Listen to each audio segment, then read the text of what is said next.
Kannanad saint Sebastian's ഇടവക saint Paul 5ാം unit അവതരിപ്പിക്കുന്ന Bible ദൃശ്യാവതരണം നരകവാതിലിന്റെ താക്കോൽ. സുവിശേഷങ്ങളിലൂടെ പ്രകാശിതമാകുന്ന യേശു ക്രിസ്തുവിനെ സ്നാപക യോഹന്നാന് കണ്ണുകളിലൂടെ വെളിപ്പെടുത്തുകയാണ് ഈ ദൃശ്യാവതരണത്തിന്റെ ലക്ഷ്യം. ഇതിനാധാരമായിട്ടുള്ളത് സുവിശേഷങ്ങളിലെ യോഹന്നാന്റെ ചരിത്രം, ലേവ്യരുടെ പുസ്തകം 16-ാം അധ്യായം, രാജാക്കന്മാരുടെ പുസ്തകങ്ങളും. ഞങ്ങൾ ആരംഭിക്കുന്നു നരകവാതിലിന്റെ താക്കോൽ. അങ്ങനെ സന്തതികളെ, ആസന്നമായ ക്രോധത്തിൽ നിന്ന് ഓടിയകലാൻ നിങ്ങൾക്ക് മുന്നറിയിപ്പ് നൽകിയത് ആരാണ്? മാനസാന്തരത്തിന് യോജിച്ച ഫലം പുറപ്പെടുവിക്കുകയും പാരമ്പര്യത്തിലും തറവാട്ട് മഹിമയിലും നിങ്ങൾ അഭിമാനിക്കേണ്ട. ഈ കല്ലുകളിൽ നിന്ന് പോലും അബ്രാഹത്തിന് അവകാശികൾ നൽകാൻ ദൈവത്തിന് കഴിയും. കോടാലീത തയ്യാറായി കഴിഞ്ഞു.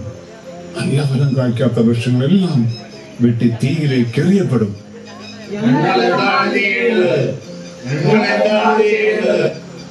രണ്ടുടുപ്പുള്ളവൻ ഒന്ന് ഇല്ലാത്തവൻ കൊടുക്കട്ടെ, ഭക്ഷണമുള്ളവനും അത് പങ്കുവയ്ക്കട്ടെ. ഗുരു, ചുങ്കം പിരിക്കുന്ന ഞാൻ എന്ത് ചെയ്യണം? നിങ്ങളോട് ആജ്ഞാപിച്ചിട്ടുള്ളതിൽ കൂടുതൽ പിരിക്കരുത്. ഞാൻ പട്ടാളക്കാരനാണ്, ഞാൻ എന്ത് ചെയ്യണം? ആരെയും ഭീഷണിപ്പെടുത്തരുത്. വ്യാജമായ കുറ്റാരോപണം ചെയ്യരുത്. ലഭിക്കുന്ന ശമ്പളം കൊണ്ട് തൃപ്തിപ്പെടണം.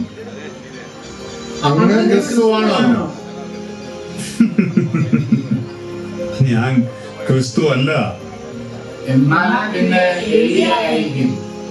അതുമല്ല.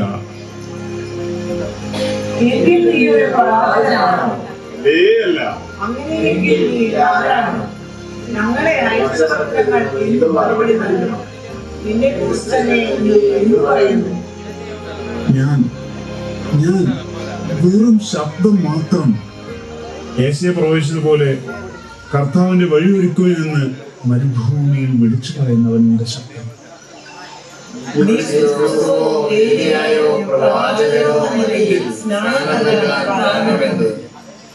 എന്നെ അയച്ചവൻ ജലം കൊണ്ട് സ്നാനം നൽകാൻ കൽപ്പിച്ചിരിക്കുന്നു. ഞാൻ ജലം കൊണ്ട് സ്നാനം നൽകുന്നു. എന്നാൽ നിങ്ങൾ അറിയാത്ത ഒരുവൻ നിങ്ങളുടെ ഇടയിലുണ്ട്, നിങ്ങളുടെ ഉള്ളിലുണ്ട്. എന്റെ പിന്നാലെ വരുന്ന അവന്റെ ചെരുപ്പിന്റെ വാറഴിക്കാൻ പോലും ഞാൻ യോഗ്യനല്ല. അവൻ പരിശുദ്ധാത്മാവിനാലും അഗ്നിയാലും നിങ്ങളെ സ്നാനപ്പെടുത്തും. വീശുമുറം അവന്റെ കയ്യിലുണ്ട്. അവൻ കളം ചേറ്റി വെടുപ്പാക്കി ഗോതമ്പ് അറപ്പുരയെ ശേഖരിക്കുകയും അതിൽ കെടാത്ത തീയിൽ കത്തിച്ചു കളയുകയും ചെയ്യും. കുഴിച്ചാകാത്തതും തീ കടാത്തതുമായ അഗ്നിയിൽ.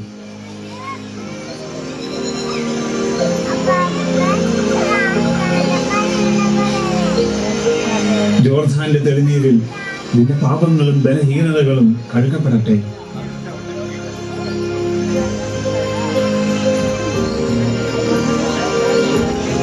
ഞാൻ നിന്നിൽ നിന്ന് സ്നാനം സ്വീകരിക്കേണ്ടിയിരിക്കെ നീ എന്റെ അടുത്തേക്ക് വരുന്നുവോ? ഇപ്പോൾ ഇത് സമ്മതിക്കുക.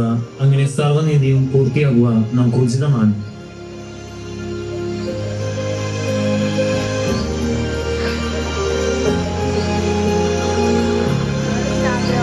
ഈ ജനത്തിന്റെ എല്ലാവിധ അകൃത്യങ്ങളും അക്രമങ്ങളും പാപങ്ങളും ഞാനിതാ ഏറ്റുപറയുന്നു.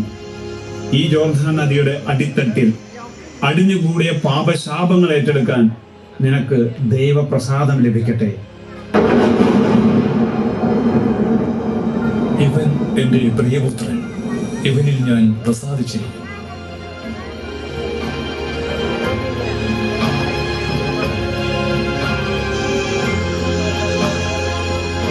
സത്യമായി ഞാൻ നിങ്ങളോട് പറയുന്നു, സ്ത്രീകളിൽ നിന്ന് ജനിച്ചവരിൽ സ്നാപയോഹനേക്കാൾ വലിയവനില്ല. ഇവനാണ് വരാനിരിക്കുന്ന ഏലിയ.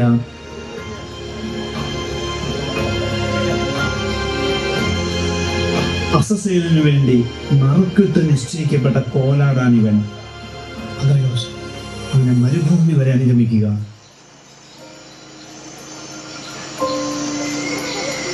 നിങ്ങൾ എന്ത് അന്വേഷിക്കുന്നു? ഗുരു, അങ്ങ് എവിടെയാണ് വസിക്കുന്നത്? വന്നു കാണുക. ഞങ്ങളെ അനുഗ്രഹിക്കണം.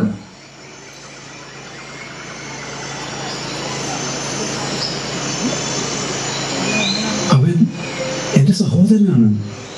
എന്നാൽ ഞാൻ അവനെ അറിഞ്ഞിരുന്നില്ല. ഇവന് വെളിപ്പെടുത്താൻ വേണ്ടിയാണ് ഞാൻ ജലത്താൽ സ്നാനം നൽകുന്നത്. ജലം കൊണ്ട് സ്നാനം നൽകാൻ എന്നെ അയച്ചവൻ എന്നോട് പറഞ്ഞിരുന്നു, ആത്മാവ് ഇറങ്ങി വന്ന് ആരുടെ മേൽ ആവസിക്കുന്നത് നീ കാണുന്നുവോ, അവനാണ് പരിശുദ്ധാത്മാവ് കൊണ്ട് സ്നാനം നൽകുന്നവനെന്ന്. ഞാനത് കണ്ടു. ഞാനത് സാക്ഷിയാണ്. സത്യമായും ഇവൻ ദൈവപുത്രനാണ്.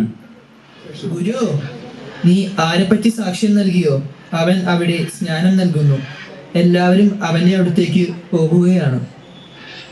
സ്വർഗത്തിൽ നിന്നും നൽകപ്പെടുന്നില്ലെങ്കിൽ ആർക്കും ഒന്നും സ്വീകരിക്കാൻ സാധിക്കുകയില്ല.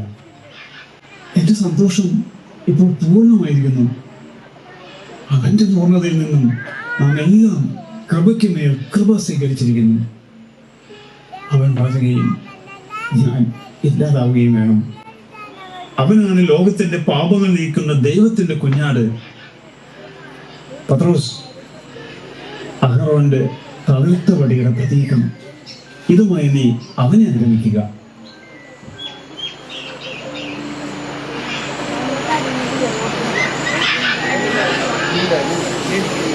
ആഗ്നേയ രഥവും ആഗ്നേയ അശ്വങ്ങളും ചുഴലിക്കാറ്റും ഈ ജോർദാൻ നദിയുടെ ചങ്ക് പിളർന്ന് ആഗ്നേയാശ്വങ്ങളെ ബന്ധിച്ച രഥത്തിൽ അഗ്നിയുടെ ചുഴലിക്കാറ്റിൽ സ്വർഗത്തിലേക്ക് സംവഹിക്കപ്പെട്ട ഏലിയായുടെ മനസ്സാണ് എനിക്കിപ്പോൾ.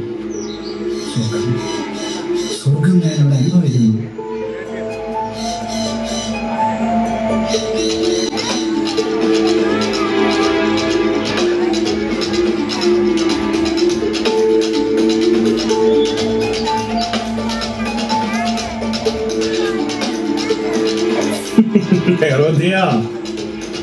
ജസ്രേലിലെ വയലിൽ ചാണകം പോലെ കിടന്ന ജസബലിന്റെ ജഡത്തിന്റെ ദുർഗന്ധം.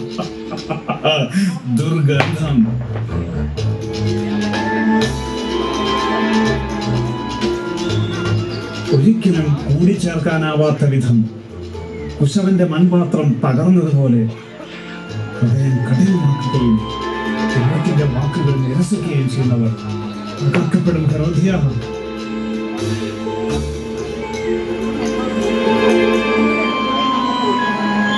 അങ്ങയെ പിടിച്ചുകെട്ടി കൊണ്ടുചെല്ലുവാൻ ചക്രവർത്തി തിരുമനസിന്റെ അരുളപ്പാട്.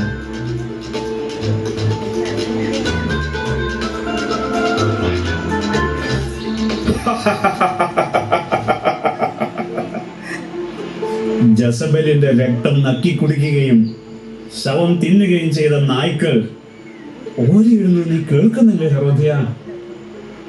എനിക്കായി നീ കയ്യിൽ കരുതിയിരിക്കുന്ന കൊലക്കത്തി നിനക്കായി നരകവാതിൽ തുറക്കുവാനുള്ള താക്കോലാണ്.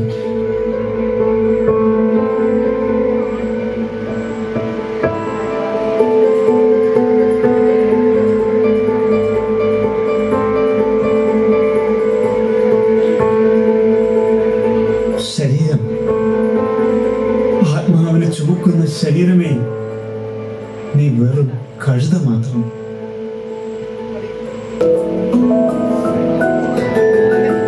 കുശവന്റെ കയ്യിലെ കളിമണ്ണു പോലെ എന്നെ നിനക്കായി നൽകിടാം.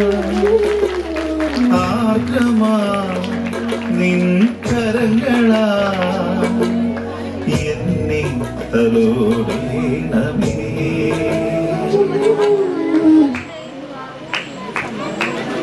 ഓരോരുത്തർക്കും സ്വന്തം പ്രവൃത്തികൾക്കനുസൃതം പ്രതിഫലം നൽകുന്ന കർത്താവ് എല്ലാവരെയും അനുഗ്രഹിക്കട്ടെ എന്ന പ്രാർത്ഥനയോടെ നരകവാതിലിന്റെ താക്കോൽ ഇവിടെ പൂർണ്ണമാകുന്നു.